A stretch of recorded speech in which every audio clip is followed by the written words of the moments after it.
Welcome everyone, GrainTALK webinar. Today we're going to be talking with Albert and Ben, and we're going to be covering off dawn and tar spot on this webinar. And I want to thank Ben for taking the time the last couple of weeks, and also Albert in getting the survey done, the dawn survey, which is done yearly.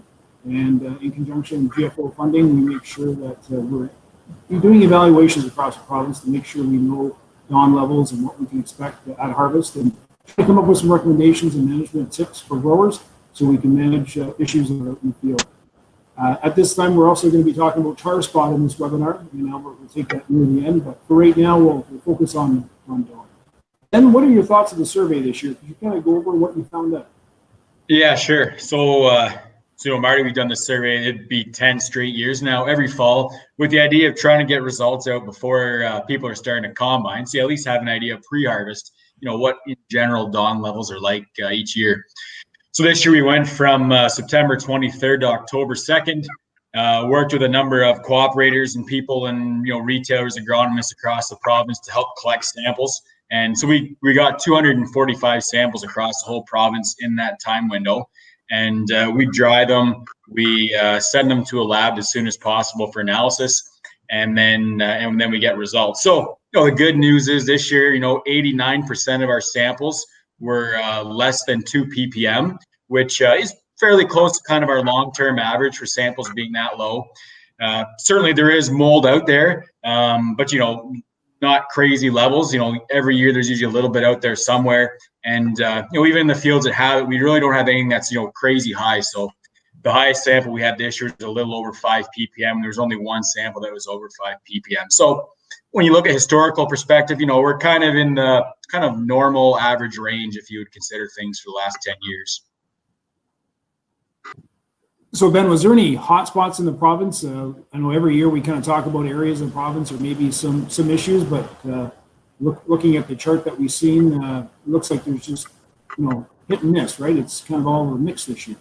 Yeah, so some years, like you mentioned, Marty, there's some areas that seem to be worse than others, whether it was a rainfall thing or weather, that sort of thing.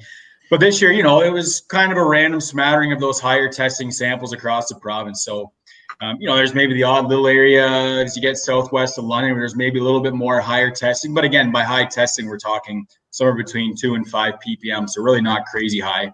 But again, you see those values through north of London, through central Ontario, and even into eastern Ontario as well. So it wasn't like we had one isolated, really hot area this year. It was kind of an even smattering across most of the province, I would say. So we've got, a picture of some of the ear molds you might find if you're out scouting or looking in fields. Of course, when we're talking dawn, the one we're concerned about is gibberella ear rods. That's the picture on the very bottom there, where you see that pinkish mold, quite often starting from the tip of the ear.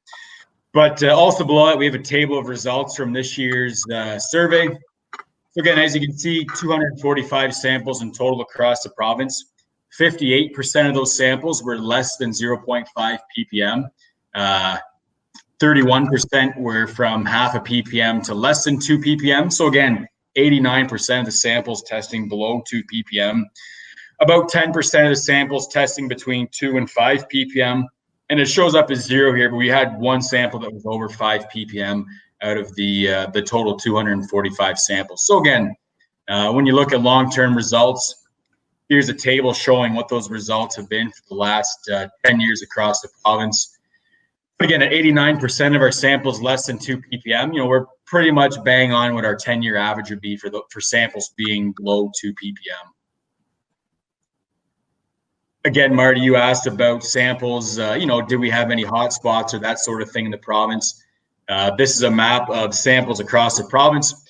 You can see green dots representing those low testing samples, the purple dots representing samples that were still below 2 ppm. We've got brown for those that were between 2 and 5, and then there's one blue dot for the one sample we had over 5 ppm.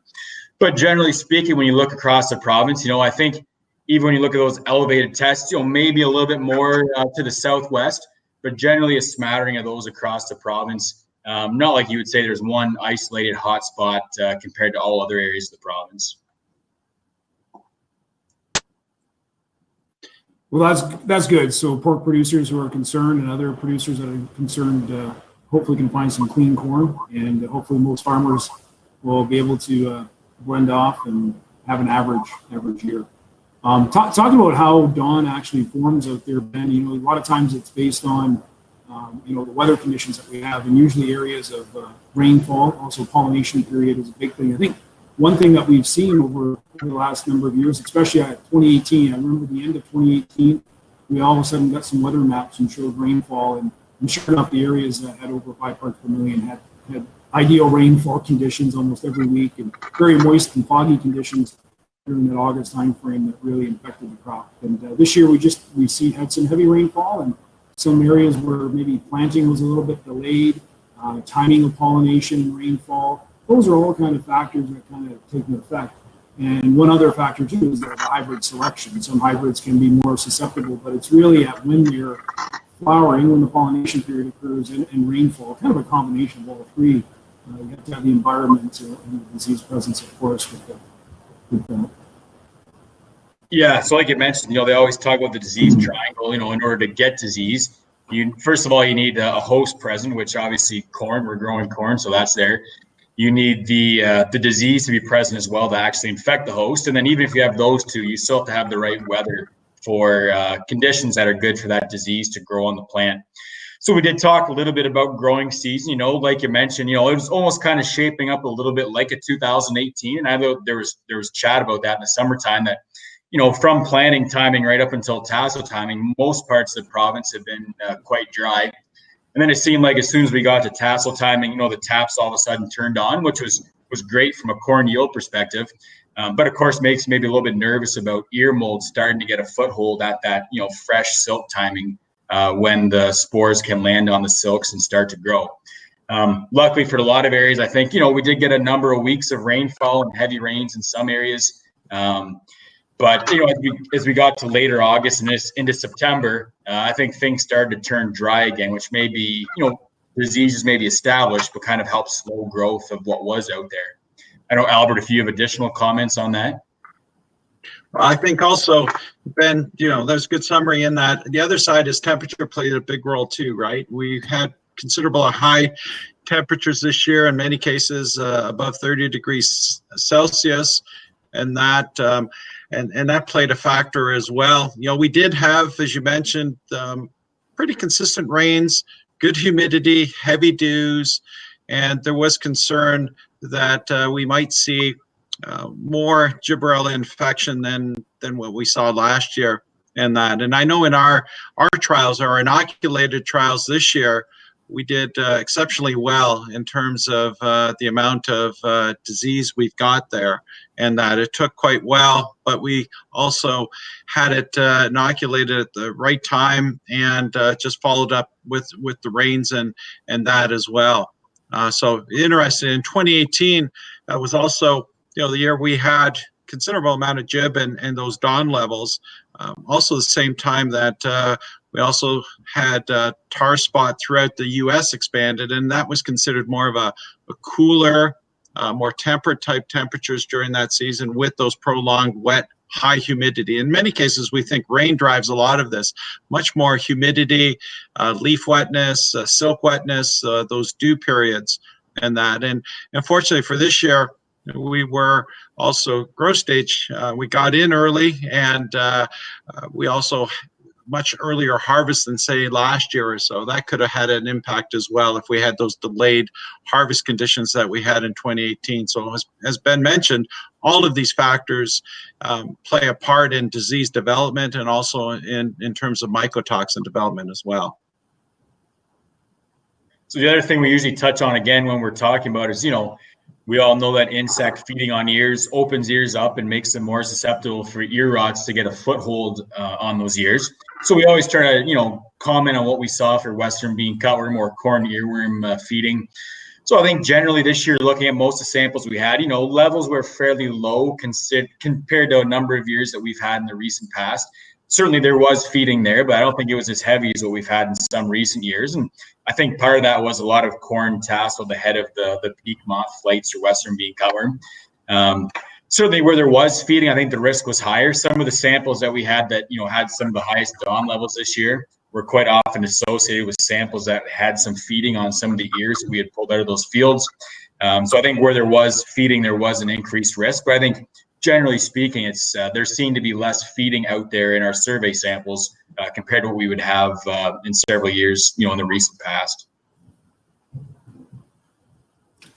Good news for growers to keep those levels down. And I think growers are managing better. I think Albert made a comment about that as well. I think doing hybrid selections and managing their crop. Timing is critical during pollination and the rainfall that we get. So I know like 18 can happen again. All we need is the right weather conditions, as Albert mentioned, with the right humidity and temperatures. And so we're not out of the woods, but it's good to see that this year we're probably cleaner than we thought we were going to be based on the rains we had in August, because August rains made a lot of bean yields, and we have a lot of great bean yields here in the Southwest. We were drier in the east this year, so we probably didn't see kind of the mold development either, even though I saw on your map there were some locations, so it's still a little bit of a concern in the east, even though they were drier. Probably maybe some late rains and some insect disease probably caused some concerns when you go out east. Was there any comments from those samples picked out east, what they saw? Yeah, so, generally speaking, the east seems to be fairly clean most years. Even when we have it bad in the south, for whatever reason, they don't seem to be as bad. Again, looking at the map, there is the odd elevated sample out there, but a lot of samples that are clean as well. I think still from an insect, western bean cutworm damage, even some of those samples, there was still a little bit of feeding on as well. But generally not too bad looking out there either. And could you maybe go over really quickly for those fields that maybe hire some harvest management strategies? Yeah, sure. So, we've got an outline here we always have in the article that we post. So in most cases, if you have a susceptible hybrid out there or a field that levels are higher in, we always recommend to, try to get that field off as quickly as you can and get it dried down, especially if we're in an environment where it seems like mold levels could get worse. I know it's not easy for everybody to do, but if you have an ability to segregate that, corn from bad fields relative to good fields coming in, gives you some maybe better marketing options down the road, or some flexibility to try to move that grain afterwards. As always, try to make sure things are clean going into storage, no leftover grain or moldy grain or anything like that to make things worse. And always, when you're working with the material itself, to always exercise caution, whether it's yourself or your workers, just working around that. And again, if you're feeding livestock, having a good idea of what your levels are and how you would manage that for what type of livestock you're feeding and those risks. So I guess going on that, there is a bit of follow-up from 2020 or 2018. Albert, I just wondered if you want to talk really quick about the grinder pilot project that you have on the go with the Dawn working group. Yes. So one of the outcomes out of 2018 was looking at ways to reduce variability, particularly in sample testing or sample results, and that become more uniform. And one of the key findings was the variability within a sample. And so a subsample of the probe sample, for instance, coming out, and then subsequent testing procedures for that. And as Ben mentioned, following 2018, the Dawn mycotoxin working group was established with members, with GFO, OMAFRA, OABA members, as well as the University of Guelph Ridgetown campus, Dr. Art Shasma and Dr. David Hooker on that committee. And to address this variability, sampling variability, one of the key projects from that project and supported through GFO and OMAFRA was looking at sample variability or ways to reduce that. And one of them was the larger the sample that was ground and collected and then some sampled, you decrease that variability. And hence the development of a prototype grinder was established over the past year or so. There are those in place now, and some of the benefits of that grinder is that it looks like uniformity of the grind sample, so that now that the particle sizes are very uniform, which again help in terms of the testing results, and that the speed that's associated with taking that corn sample and grinding it as well. and a number of other aspects that look quite promising. And the preliminary lab work done through Dr. Archasma's lab at the University of Guelph, Ridgetown, shows quite a lot of promise. And now we're into the field testing aspect of that for this upcoming year. And we're in the process now looking at the Dawn survey, trying to target areas where we could place these grinders into commercial operations to see how they perform in the field as well. So looks very promising. Looks like a way to help reduce some of that variability and get more consistent results as well. So Ben, one of the other things I think is important too is that although the results look quite promising for this year overall, it's also important that every grower needs to get out there and do their own pre-harvest scouting and surveying, right? Because every field's different and it's important to take those into considerations, right, Ben? Yeah, so like you said, you get into some fields, especially you talk with a grower or a seed dealer and you're going out picking out of like some hybrid plots and they'll say, hey, we've got 4 hybrids here we can pull out of. I know this one's bad because in 2018 it was one of our worst ones. And usually when you go into those hybrids and pull it out, they're not bad looking, but you get to the one is bad. And sure enough, when you pull those huts back, it's got mold that the other ones maybe don't have. So I think in a lot of cases when you talk to them, it's a good, solid, high-yielding hybrid, but it's maybe got some susceptibility for ear molds and things like that. So yeah, like you said, I think it's good to know what's in your field and what things look like ahead of time. And we continue to make progress with hybrids as well, but that is, as we're going into this upcoming winter, it's important for growers to start planning ahead for next year as well, right? In those fields. So hybrid selection is a key to that, as well as maintaining crop rotation.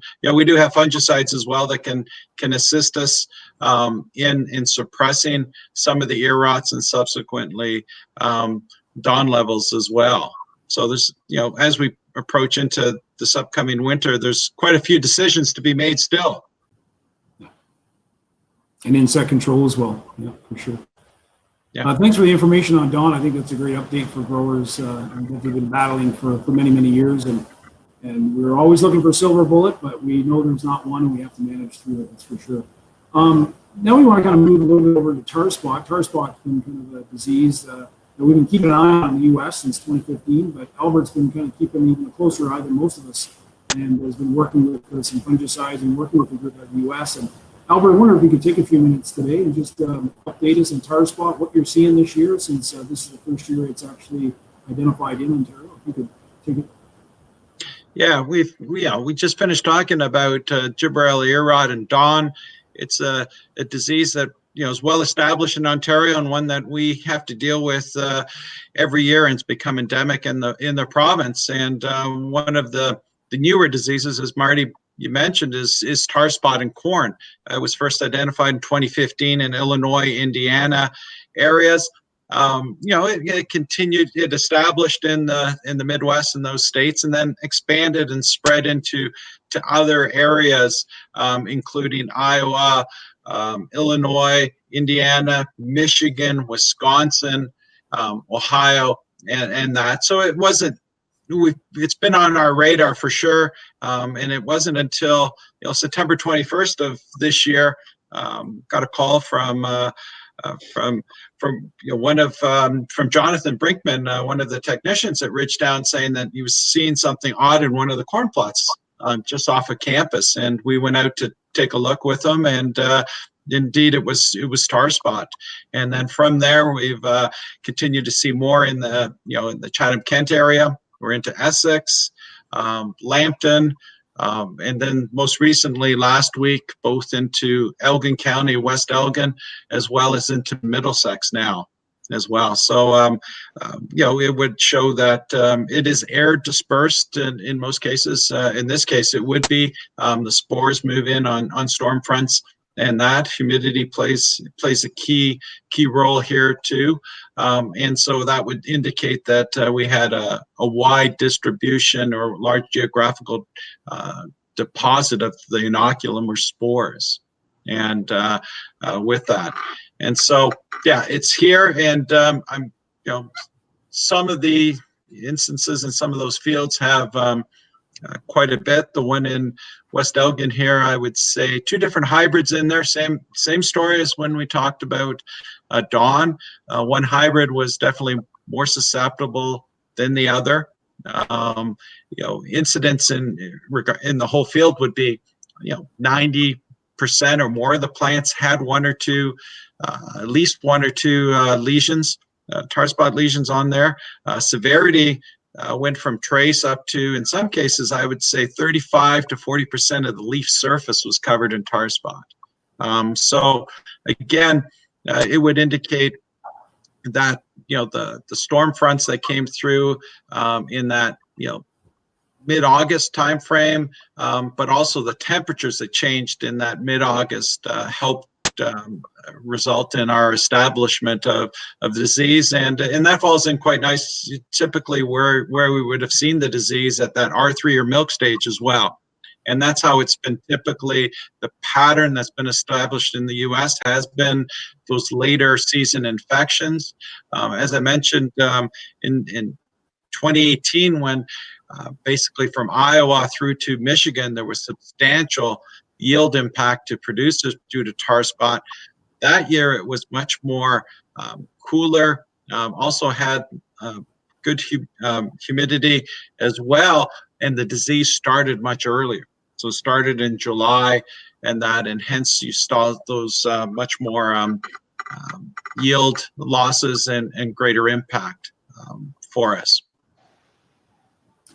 Yeah, earlier the infection, the greater the yield loss, something for us to keep in mind. Now that the disease is present here in the province, do you have any words of caution for us now where the disease is present, Albert? Well, I think, as I mentioned, it's being from Essex up to Middlesex now, we can assume that spore distribution is there. It will more than likely overwinter on the residues. Although it is an obligate parasite, meaning that it needs the plant to finish or go through all its different life cycles, it still does need a plant to infect and survive in that regards. So residue is a way that it will overwinter. Do I see the inoculum going into 2021 season locally as being very high? I don't see that. There can be certain fields that have more tar spot that could have that local risk. Still, for 2021, our key indicator of whether or not we will see tar spot will still be driven by what happens in the U.S. Because of the amount of potential spore distribution and spread from the U.S., particularly from Michigan, Indiana, and that area as well. So it couldn't be a case that in southwestern Ontario we get a heavy infestation next year and then it spreads east of Toronto, let's say? Well, if we start seeing, if we have that scenario there, Marty, it will also be through the Midwest as well, and so we will get early warning symptom, indicators of that occurring as well. One of the benefits there, and basically what you're alluding to too, is that the ability to track this disease. Tar spot's a good example of how, by working cooperatively, both on this side of the border in the U.S., we can track a disease in real time. And the maps that have been established, where it has been and where it is in Ontario this year. I just put on Middlesex, but 20 minutes ago before we even started this program here. And so the ability to track and have that communications going across North America is one advantage that we have now too, that we can respond to things quite quickly because of that. But again, as I said, we may see some from that local overwintering population going into 2021, but the inoculum load there still is going to be very, very low. You'd have to have the right environmental conditions, those cooler, a very cool, almost a white mold type season in soybean type year. and with high humidity, good rainfall, etc., into early July, mid-July for some of that early establishment, local establishment. But again, the spore load, the numbers of the risk from us still will be driven from what's going on in Michigan, Indiana, Illinois, the Midwest U.S. for next year. Albert, just wondering, in the U.S., they've been having a little bit of success with some fungicides. I don't think there's maybe a great silver bullet out there yet, but I mean, is there some recommendations on fungicides that may work in the Ontario conditions if farmers have a concern next year, that we are prepared, that there is maybe possible solutions that we can help reduce the severity of the disease next year if it's a concern? Yeah, so we are looking at various different fungicides, and again, one of those benefits of one of the great benefits of much of the Grain Farmers of Ontario funding has allowed us to participate in many of these projects proactively. So on the tar spot side, not only from the monitoring side of things, but looking at fungicides and other management tools as well. And in Ontario, we run our fungicide trials as part of our corn disease working group and the crop protection network system with our U.S. colleagues. And we generally run northern corn leaf blight fungicide trials in Ontario. We also have this year set up a fungicide timing trial, looking at both the tassel R1 or silking timing, as well as a late R3 timing to anticipate that late infection with tar spot. So we've got some trials going in Ontario that can be tied in with the U.S. data, looking at the proper application timing, as well as the efficacy and economic response to that timing. In terms of the fungicides, I think we're seeing from the results that have been coming over the past couple of years from our U.S. colleagues that we have a lot of good choices for fungicides for tar spot and that. So many cases, those that are good, say on leaf rust and that, are also very effective against tar spots. So we're ahead of the curve. We've got we've got a better handle, and we'll have a better handle this winter once we pull all our data together and continue to talk with our U.S. colleagues to look at and analyze the efficacy data for the fungicides. We do, with the Crop Protection Network and the Corn Disease Working Group, have a fungicide efficacy table, and tar spot is one of the diseases we rate on there. And so we'll be providing those to our Ontario producers as well. So look at fieldcropnews.com as well as the cropprotectionnetwork.org website and the GFO website as well for those efficacy tables down the road. So we are in a good position here, Marty, in that we've been anticipating it. We've been able to work cooperatively in the tracking, the fungicide application side. The hybrid side right now, we haven't been able to, that's not something we've worked on, but that is something that has been going on in the U.S. now, that the disease is present, and there are some differences in hybrids for sure. That's an area that we need to do further work on as well.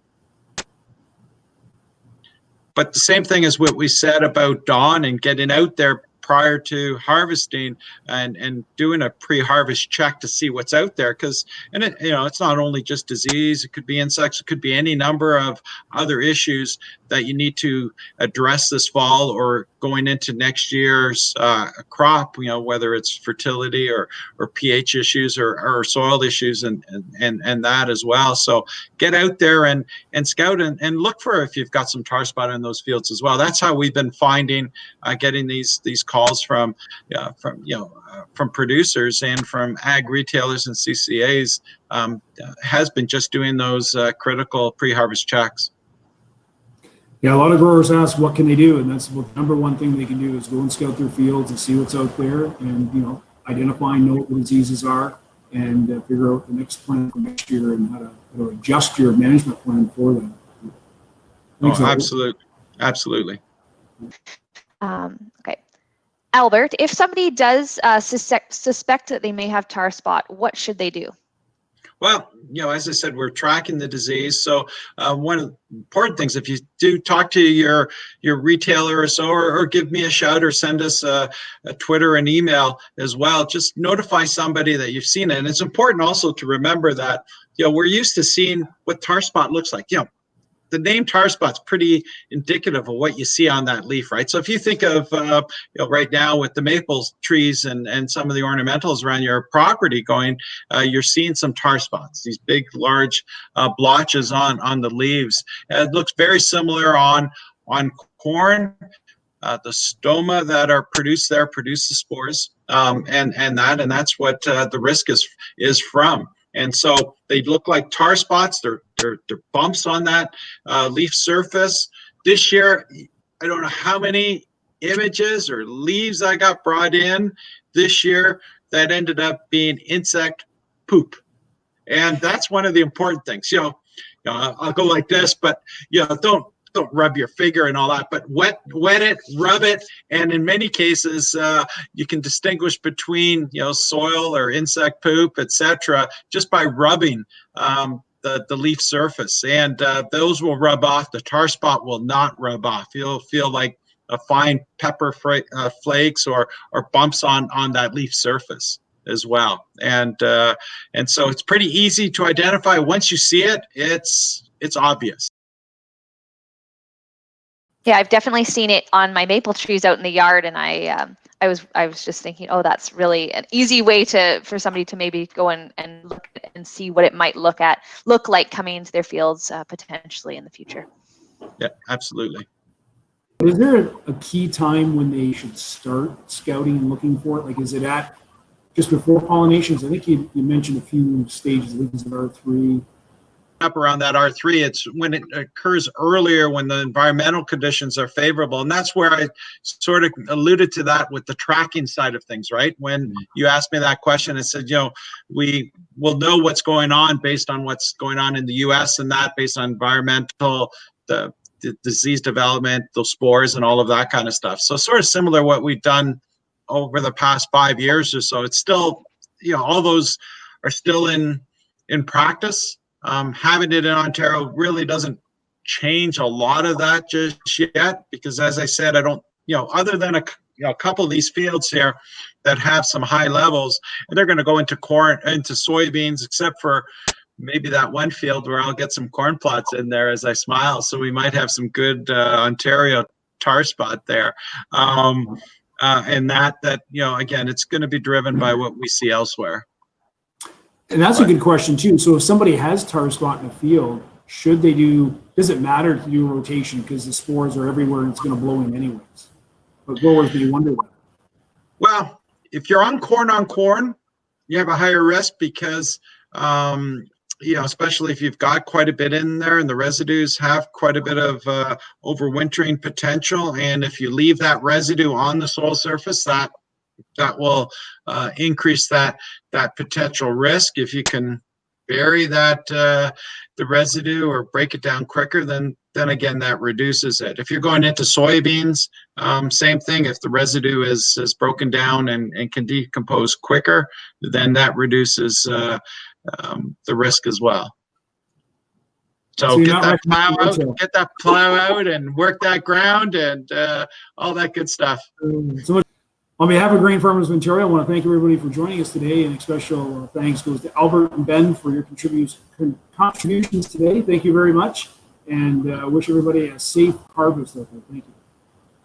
Thank you. Thanks.